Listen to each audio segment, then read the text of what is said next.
Pourquoi Dieu nous demande de lui faire confiance? Est-ce que c'est parce que il est un tyran qui a besoin de sentir sa suprématie sur nous? Ou bien il a besoin qu'on identifie qu'on est faible par rapport à lui? Pourquoi est-ce qu'il nous demande de lui faire confiance? Alléluia. Quelle doit être ton attitude? On a dit première attitude, régler ton cœur. Alléluia. Alléluia. Régler, remettre ton cœur dans la position. Alléluia. Te débarrasser des choses qui ne te font pas avancer. Ne plus autoriser n'importe quelle pensée. Ne plus autoriser n'importe quel sentiment. Ne plus autoriser que n'importe qui te parle. Ne plus autoriser n'importe quel conseil. Faut trier les conseils parce que tout le monde veut te donner des conseils. C'est pas tous les conseils qui te mènent là où Dieu veut que tu ailles. N'autorise plus ton cœur à s'apitoyer, à se plaindre. N'autorise plus ton cœur à penser que, parce que notre cœur a la fâcheuse habitude de penser quand une chose se passe, de refaire le lien avec le passé pour dire toujours, c'est ce qui m'arrive. Non. Pourquoi tu mets toujours sur quelque chose qui vient de t'arriver? Ton ennemi là, il va jamais te faire revenir sur ce qui peut t'arranger. Et vous aussi, vous vous laissez toujours prendre. Alléluia. Votre vie est un édifice qui se construit dans le Seigneur. Et vous avez le choix des matériaux que vous utilisez pour sa construction. C'est vous qui avez le choix, qui choisissez, qui allez à la quincaillerie, qui allez prendre le ciment, la qualité du ciment que vous prenez là. C'est vous qui jugez. Tout ce que je suis en train de dire, c'est vrai, c'est du coaching, mais c'est la parole de Dieu. Parce que dans Proverbe 4, il dit garde ton cœur, car de lui viennent les sources de quoi? Les sources de... Il a dit les sources de la richesse, les sources de la... Parce que si tu n'es pas en vie, tu cherches quoi? Tu vas être riche comment? Oh, écoutez-moi, Dieu est en train de construire votre vie. Mais si vous allez choisir les mauvais matériaux, vous allez emporter la peine. La Bible dit ne vous y trompez pas, ce que l'homme aura semé, mais dans tous les sens, c'est pas dans l'argent seulement, c'est pas dans le péché seulement, c'est dans qu'est-ce que tu sèmes dans ton cœur, qu'est-ce que tu sèmes dans ta vie, sur quoi tu t'appuies pour marcher, sur quoi tu t'appuies pour parler. Quand c'est ça, faire confiance à Dieu. Quand tu t'appuies sur Dieu, tu le vois. Mais pourquoi il va se révéler à quelqu'un qui ne s'attend pas à lui? C'est-à-dire que même quand il va se montrer à toi comme ça, oh, tu vas dire pardon, pousse devant moi, c'est pas toi que je cherche. C'est pour ça qu'on fait les cultes ici, tous les messages vont ensemble. Si vous voulez savoir une des raisons pour lesquelles au moins Dieu nous demande de lui faire confiance, c'est ce que je viens de vous exprimer. Parce que c'est notre confiance placée en Dieu qui lui permet de nous ramener là où nous sommes. La confiance en Dieu est l'élément qui nous rend atemporels. Quelqu'un m'entend? La confiance placée en Dieu est le seul élément qui permet à Dieu d'assurer nos arrières. Quand nous sommes partis, il fait le ménage derrière nous. Ce que nous avons laissé derrière et qui est notre bagage, il nous ramène cela. Vous savez pourquoi Dieu nous demande de lui faire confiance? Parce qu'il nous connaît, parce qu'il sait que nous ne pouvons pas et que lui seul peut tout pour nous. Ça peut importe que nous ne sachions ou pas, mais lui, il sait ce que nous ignorons de nous-mêmes. Il sait ce que nous ignorons de nos incapacités. Il sait ce que nous ignorons de nos faiblesses. Lui, il est prêt à gérer tout cela pour nous. Lui faire confiance, ce n'est pas juste une prédication. C'est reconnaître que ce que nous ne pouvons pas, il le peut. Tu te souviens, je t'ai dit que beaucoup de personnes attendent que ça n'aille pas chez eux pour faire confiance à Dieu. C'est la plus mauvaise façon de faire confiance à Dieu. Si tu ne fais pas confiance à Dieu Quand apparemment tout va bien chez toi, quand tu n'as pas appris à lui faire confiance, quand tu es au complet, comment tu pourras lui faire confiance quand tu es diminué? Alléluia. Parce que justement, tu lui fais confiance dans les bons jours, pour les temps mauvais. Au moment opportun, il t'imputera cela. La confiance est un échange, est une alliance. Dieu a institué la confiance parce qu'il se connaît lui. Il sait exactement qui il est pour toi et il sait exactement qui toi tu es. Avant que tu ne te connaisses, lui il te connaît. Il connaît tes limitations. Il connaît tes arrêts avant que tu t'arrêtes. C'est pour ça que le psalmiste, c'est pour ça que David, homme de révélation, dit: ô Éternel, où irai-je? Où fuirai-je? Si vous voulez avoir la révélation, regardez les hommes de révélation, les femmes de révélation. Imitez-le. Alléluia. David a écrit beaucoup de psaumes sur la confiance en Dieu parce qu'il était un homme de confiance. Et c'est impressionnant de voir que David a connu Dieu dans toutes les situations imaginables et inimaginables. Mais il dit la même chose: la confiance en l'Éternel. Recommande ton soi à l'Éternel, nous dit-il dans le psaume 37, le verset 5. Recommande, c'est vrai, c'est des choses qu'on entend. Nous tous, chacun de nous, ce que je dis là, chacun de nous peut prêcher dessus. Mais il ne s'agit pas de prêcher dessus ou de connaître, il s'agit d'en avoir la révélation. Recevez la révélation. Alléluia. Si vous attrapez ça pour vous, alors le Seigneur sera dans toutes vos situations. C'est pas moi qui dis, David, homme d'expérience avec Dieu. Il dit: recommande ton sort à l'Éternel. On chante avec ça aujourd'hui. Mais est-ce qu'on apprend à le faire? Quand David dit recommande ton sort à l'Éternel, il n'a pas dit recommande ton mauvais sort à l'Éternel. Recommande tout, ce qui est bon, ce qui n'est pas bon. Recommande ton sort. Le sort, c'est quoi? Le sort, c'est le devenir de quelqu'un. Le sort, c'est en même temps la destination, c'est la destinée, c'est le début, c'est la fin, c'est tout ce qu'une personne engage lorsqu'elle vient sur la terre. C'est ce qu'on appelle le sort de quelqu'un. David dit, ne réfléchis pas, bon ou mauvais, recommande à l'Éternel. Recommande ton sort à l'Éternel et il agira. Il agira comment? Je ne sais pas. Mets en lui ta confiance. Alléluia. J'ai dit alléluia. Est-ce que quelqu'un bénit? Alléluia. Gloire à Dieu. N'oublie pas qu'avec le Seigneur, tu as la possibilité de choisir comment ta vie est construite. Alléluia. Ce que tu imposes à ton cœur, c'est toi. Avant, je ne savais pas que j'avais le droit d'agir sur mon cœur. Tu as le droit de parler à ton cœur. Les gens l'ont fait, alléluia. Il dit, mon âme, pourquoi t'agis-tu au-dedans de moi? Tout n'est pas la prière, tout n'est pas en langue, tout n'est pas le jeûne. Prends la décision d'agir sur ton cœur, de le placer là où il doit être pour avancer. Et quand tu finis cela, pars, prie. Quelqu'un m'a entendu? Est-ce que quelqu'un m'a entendu? Notre principal défaut face à la confiance de Dieu, c'est que nous n'avons pas compris ce que c'est que la confiance de Dieu. Alléluia. On a souvent pensé que la confiance en Dieu, mais tu dis, mais je souffre, comment je peux faire confiance à Dieu? Si tu comprends aujourd'hui que ce que tu endures n'a rien à voir avec le fait que tu fais confiance à Dieu ou pas, tu m'entends? Tu dis, mais maman, pourquoi tu dis ça? Oui, parce que David est un homme qui a connu des détresses. Quelquefois, quand j'essaie de réfléchir, je dis, mais comment il a fait? Toi-même, ton fils que tu aimes, c'est lui qui décide d'être roi à ta place et qui vient te chasser du trône.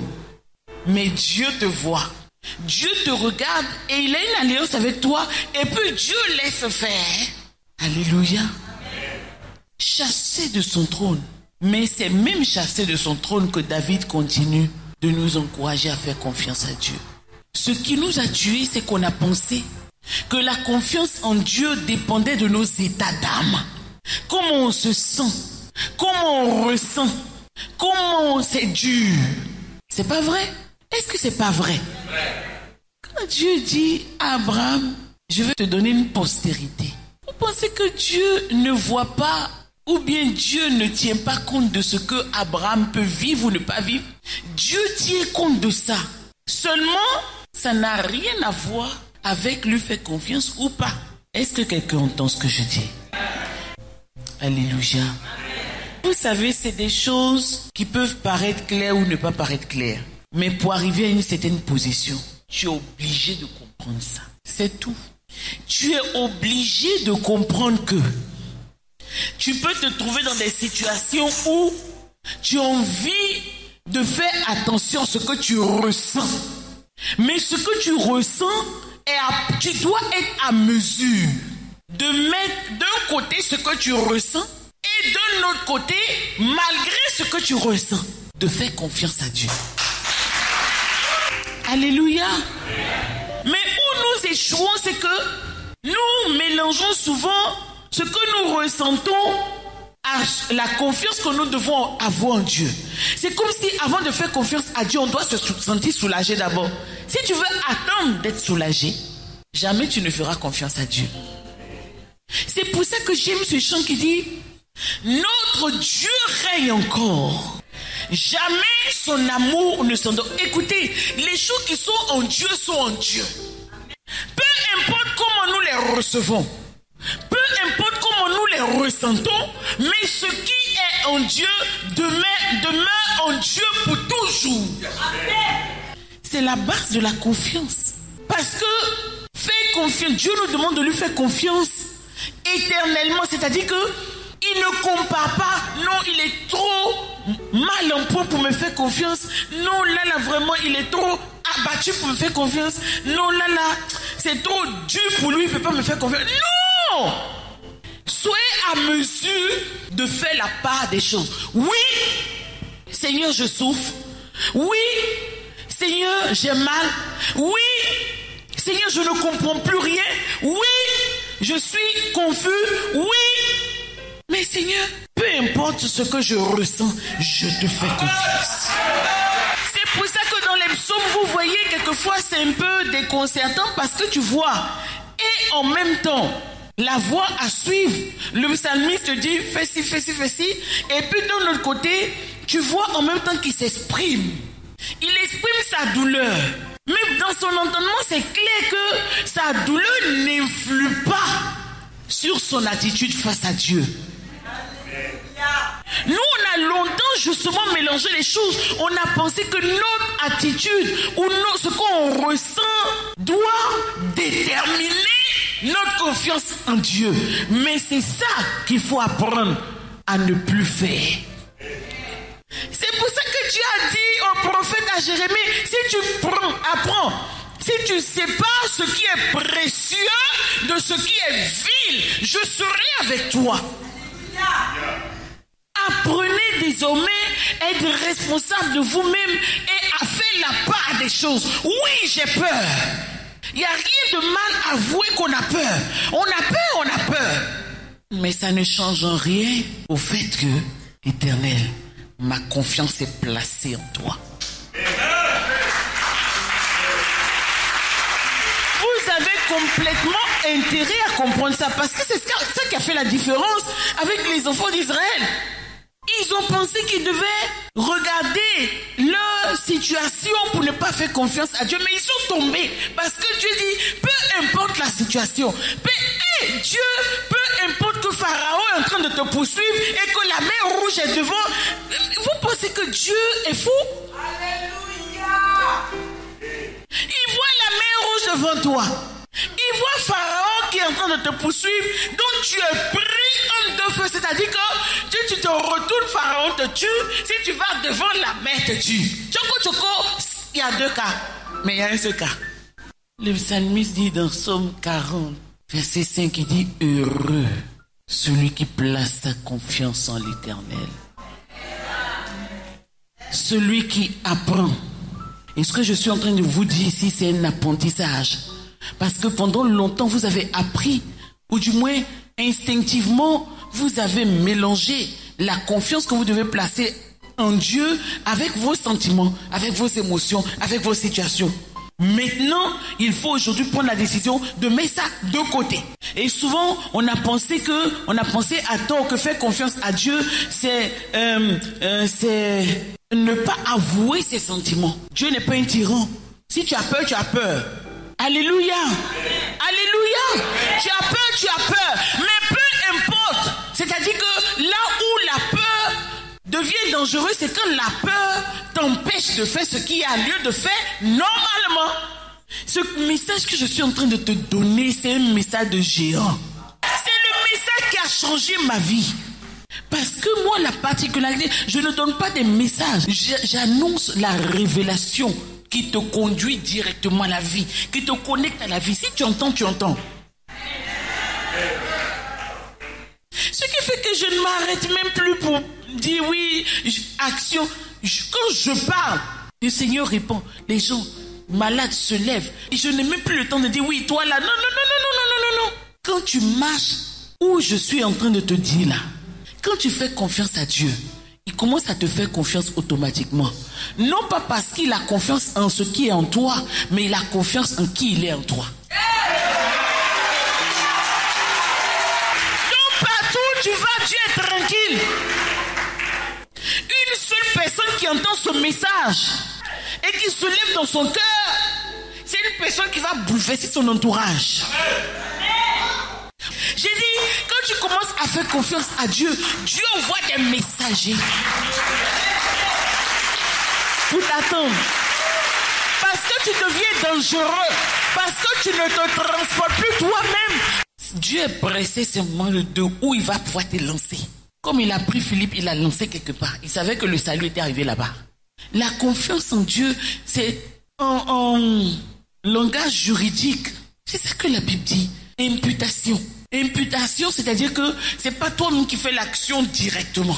Mais quand tu touches à la confiance, quand tu fais confiance, il y a transfert. On transfère directement sur la confiance, c'est-à-dire que Dieu a introduit la foi, parce que dans la sphère de Dieu, on n'a pas besoin de foi là-bas. Où on voit, on n'a plus besoin de foi. Où on voit, on n'a plus besoin de foi. Est-ce que la Bible déclare qu'au ciel, on n'aura plus besoin de parler en langue, on n'aura plus besoin plutôt de prophétie, parce que tout ce que les prophéties annoncent, c'est parce qu'on n'a pas encore vu. Mais quand on sera au ciel, qu'on verra, donc il n'y aura plus de prophétie. Quand quelqu'un me dit, l'Éternel dit, on dit, bébé, calme-toi. On le voit maintenant. Il ne faut plus nous prophétiser. Mais la chose, on le voit vis-à-vis de nous, l'Éternel dit, je suis parmi vous. Non, il n'est plus parmi nous. On le voit. Vie sa vie. Là, quelqu'un me peut dire, non, Éternel, l'Éternel dit, je vais vous bénir. On ne conjugue plus en je vais vous bénir. Il est notre bénédiction, le fruit de nos attentes. Pourquoi on l'a attendu jusqu'à là? C'est lui. Écoutez-moi bien. Le message que je donne, ce n'est pas messager, c'est révélation pour ta vie. Quand j'ai compris ces choses, j'ai dit non. Est-ce que tu m'entends?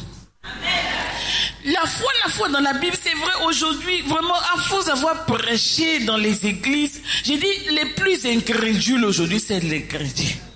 Parce qu'ils ont entendu trop de messages, les bons, les mauvais, tout. Quand tu viens ici, c'est la révélation vivante.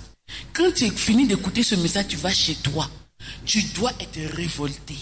Tu dors pas la nuit, tu cherches dans ton esprit qu'est-ce qu'il faut régler. Parce que la solution est à ta portée. Tu sais simplement que c'est à toi de tout régler. Amen.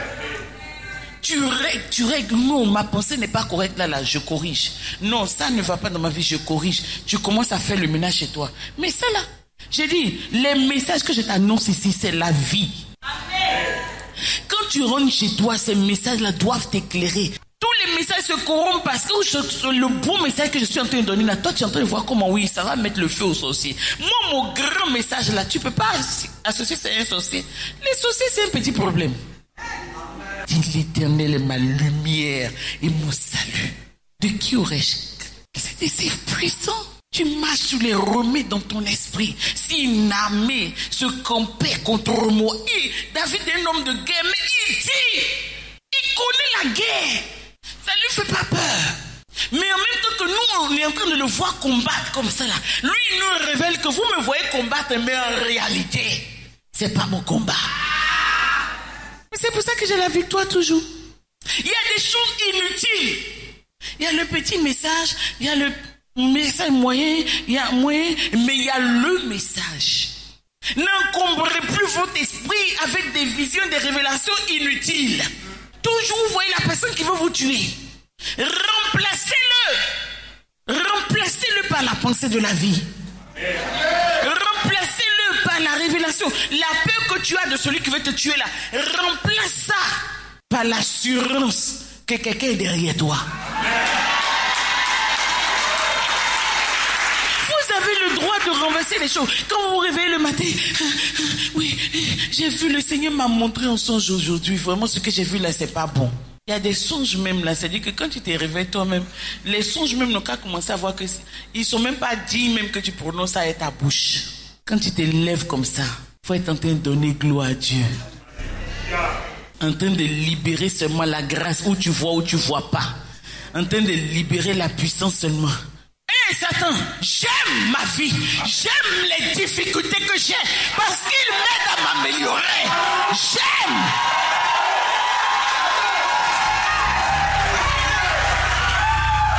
Faut plus rester là. Non, il y a des thèmes que tu dois plus utiliser. Non, j'ai la pauvreté. Seigneur, j'aime les manques, les petits manques que j'ai maintenant là. J'aime parce que ça veut dire que je touche.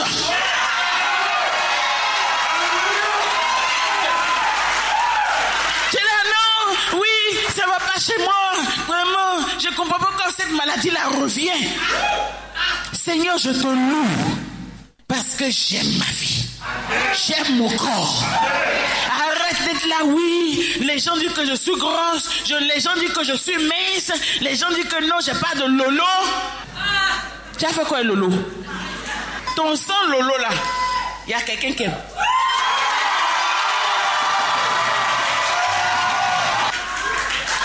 Non.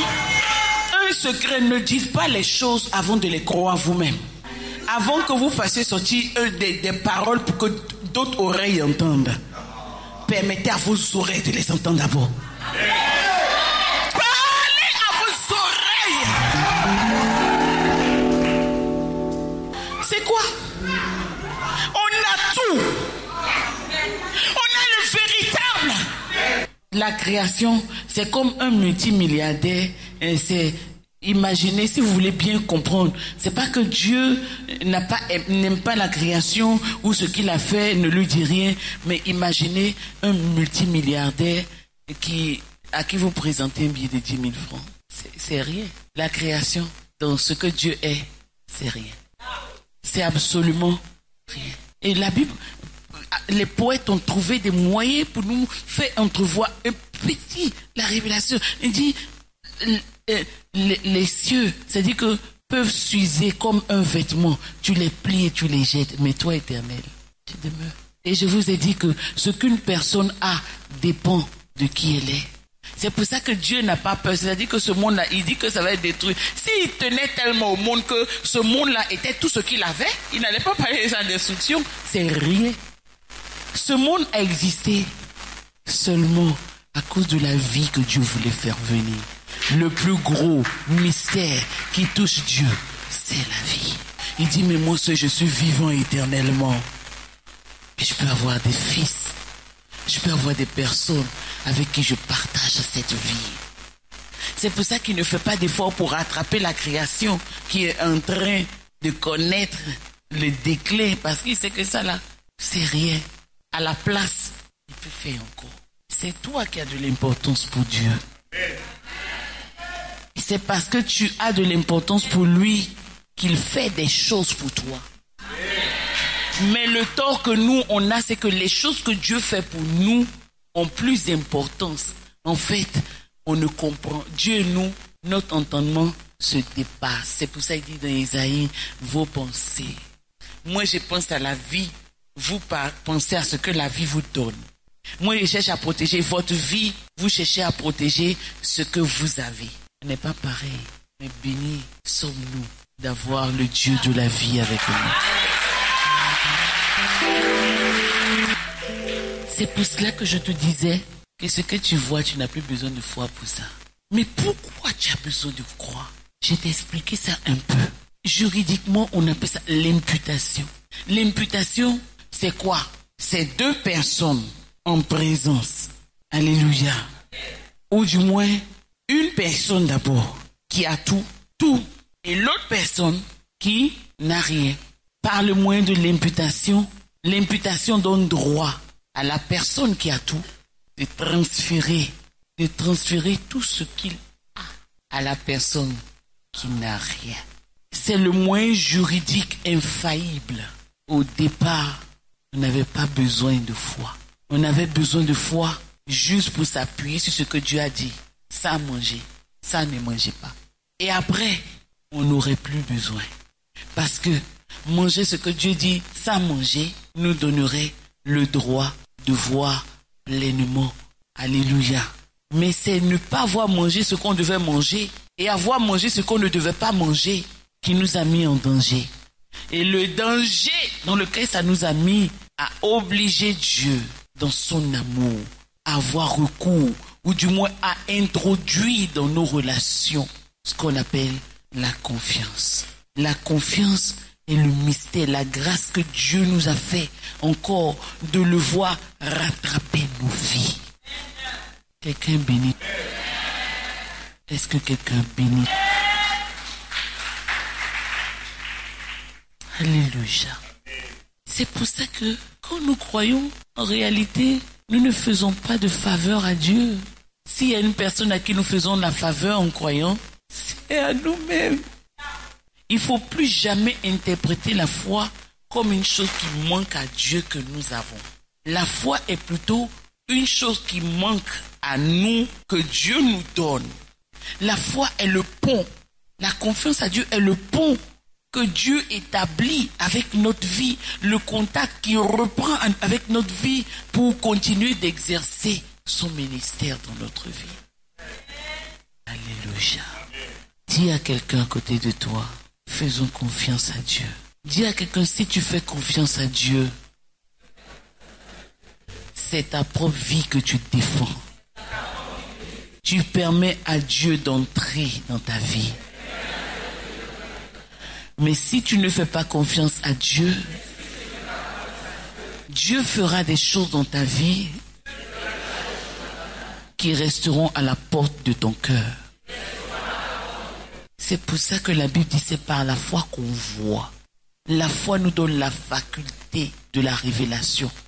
La foi nous donne la faculté d'identifier ce que Dieu fait, de percevoir ce que Dieu fait, d'attraper ce que Dieu fait, de saisir ce que Dieu fait. C'est pour ça que dans le monde, Dieu aime les uns et il n'aime pas les autres. Non, la Bible dit que Dieu aime. Il aime la vie. Il ne fait exception de personne. Mais il y a des personnes qui le verront et il y en a qui ne le verront pas. C'est tout ce que la Bible nous dit. Caïn, Abel sont sortis du même ventre, mais ils ont choisi des voies différentes. Qu'est-ce qui a fait la différence? Je te laisse le dire toi-même. Je reviens pour terminer mon message dans ce que j'étais en train de dire, pour dire que c'est toi qui choisis où tu veux aller. La foi est le moyen qui te permet de choisir. La seule voie qui nous était ouverte depuis le péché dans le jardin d'Éden, c'est la voie de la destruction, la voie de la mort. La foi introduite dans l'histoire de l'humanité est le choix que Dieu donne à chacun. Donc dans ta vie réelle, c'est toi qui choisis les matériaux pour édifier ton cœur en Dieu. C'est toi qui t'appuies sur la parole de Dieu pour parler à ton cœur, pour parler à ton oreille, pour parler à tes yeux. Alléluia. Je vous ai dit, j'ai expérimenté ces choses. J'ai dit, c'est toi qui fais ton histoire. Dieu t'a donné le moyen, les matériaux pour faire ton histoire, si tu laisses les hommes faire ton histoire, si tu laisses tes voisins faire ton histoire, si tu laisses tes frères et sœurs faire ton histoire, si tu laisses ton oncle faire ton histoire, si tu laisses quelqu'un que tu respectes faire ton histoire, à tes risques et périls. Alléluia. Amen. Mais si après ce que tu as entendu aujourd'hui, tu te vois dans une cage, dans ceci, cela, faut dire, en fait c'est ma liberté même que Dieu veut que je prenne. Quand tu te vois dans la cage comme ça, quand tu te lèves, faut même pas commencer à prier. Il y a des choses où vous faites mal. Quand tu commences à prier comme ça, en réalité, je vais te dire, tu penses que tu es en train de prier, mais ta prière est une prière de peur. Prends le temps de réaliser la situation. Et puis parle-toi à toi-même. Moi, cage, ça va pas ensemble?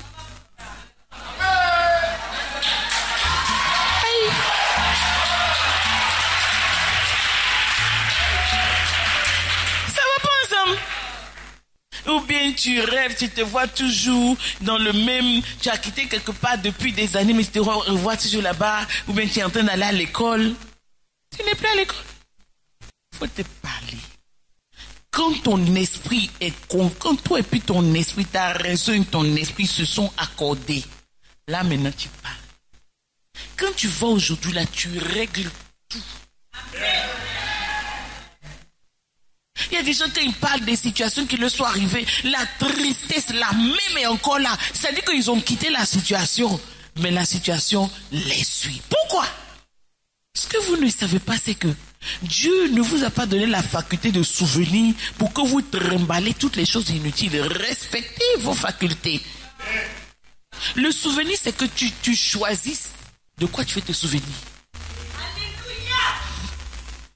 Tous les souvenirs inutiles, tu as le droit de les mettre à la poubelle. Mets-les à la poubelle. Non, j'ai souffert, on m'a maltraité, on m'a violé. Mets à la poubelle. La personne que tu es aujourd'hui n'est pas la personne qui est violée. Alléluia. Alléluia. Et tu vas voir comment Dieu va se lever avec toi.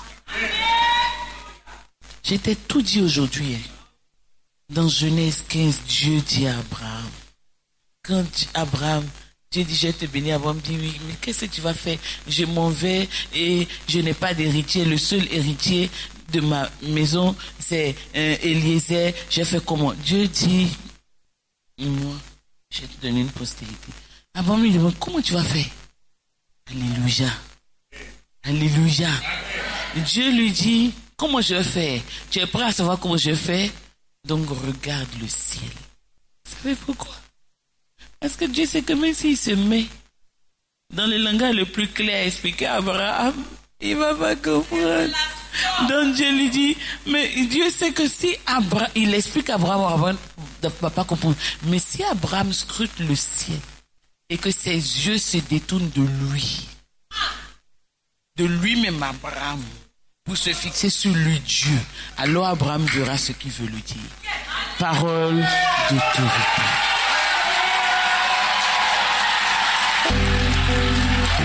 Regarde le ciel. Regarde le ciel et fixe ce que Dieu fait pour toi. Regarde le ciel et tu vas voir d'autres choses qui vont faire que tu vas plus te rendre compte de la faiblesse de ton corps et de ta chair. Tu vas dire, Seigneur, tu vois, je suis encore là, je ne suis pas encore marié. Seigneur, je te loue parce que ce que tu fais pour moi, c'est déjà là. Maintenant, le temps que je prends pour ne pas être marié là, apprête-moi. Parce que tu vas passer tellement ton temps à te plaindre que quand la personne va venir là, tu n'es pas prêt. Utilise le temps pour bénir ton Dieu. Utilise le temps pour être où Dieu veut que tu sois. Parole d'autorité. Maintenant, tu peux te lever, acclamer le Seigneur et pousser des cris de joie. Et nous allons maintenant faire la déclaration de la parole de Dieu. Alléluia. Et donc tu vas prendre ta position maintenant. Tu fermes tes yeux, tu prends ta position. Et tu te mets en position de quelqu'un qui va déclarer des paroles qui vont agir là où il faut. Je t'ai déjà expliqué le mystère de la parole. Je t'ai dit que les paroles, tu entends le son, mais en réalité, l'action n'est pas sur toi. Alléluia. Les paroles que tu dis ici, là, le son va loin. Donc, de la façon que les différents mondes doivent recevoir la parole là, c'est avec cette force que tu la libères. Ferme tes yeux, prends l'attitude. Alléluia. J'ai dit alléluia. Puissance, dis puissance. Dis encore puissance. Dis encore puissance. Dis j'appelle la puissance. La puissance d'en haut. Pour inonder tout mon être. Dis au nom de Jésus. Alléluia. Dis au nom de Jésus. Le nom qui est au-dessus de tout nom. Le nom par lequel j'ai reçu le pouvoir de la déclaration. J'appelle. Ouh, aïe, aïe, aïe. Dis j'appelle maintenant. J'appelle maintenant le pouvoir de la réparation de mon cœur. Au nom de Jésus. Père, tu as dit dans ta parole que de mon cœur sortent les sources de la vie. Je proclame que mon cœur est fortifié dans le Seigneur. Je proclame que mon cœur est édifié dans la révélation. Au nom de Jésus, à partir de maintenant, je ne veux plus me laisser diriger, confondre par des choses inutiles. Ô Éternel, viens fortifier mon être. Au nom de Jésus, je libère dans mon esprit la parole de la vie. Je libère dans mon cœur la parole de la vie. Je libère dans mon âme la parole qui réconcilie, la parole qui apaise. Au nom de Jésus, je m'édifie. Dis je m'édifie. Parle fort, je m'édifie. Je m'édifie spirituellement. Au nom de Jésus. Père, je te recommande mon sort. Je t'apporte mon esprit. Je t'apporte mon âme. Je t'apporte mon corps. Au nom de Jésus. Toute la restauration dont j'ai besoin maintenant. Éternel, tu me l'accordes. Au nom de Jésus. Éternel, mon Dieu. Aujourd'hui, je viens à toi. Au nom de Jésus. Ramène mon cœur. Ramène ma pensée. Ramène mes sentiments. Là où elle doit être. Au nom de Jésus. Tu dis toute la tristesse, les déceptions du passé qui avaient raison de moi. Je le déclare. Tu dis mon âme, c'est fini. À partir d'aujourd'hui, tu es renouvelé. Reçois l'assurance. Reçois la force. Reçois la guérison. Reçois la guérison. Mon âme, à partir d'aujourd'hui, redresse-toi. Dis redresse-toi. Redresse la tête. Ne sois plus troublé. Au nom de Jésus. Car ta ta justice poindra, ta justice paraîtra. Tu dis l'Éternel est mon berger.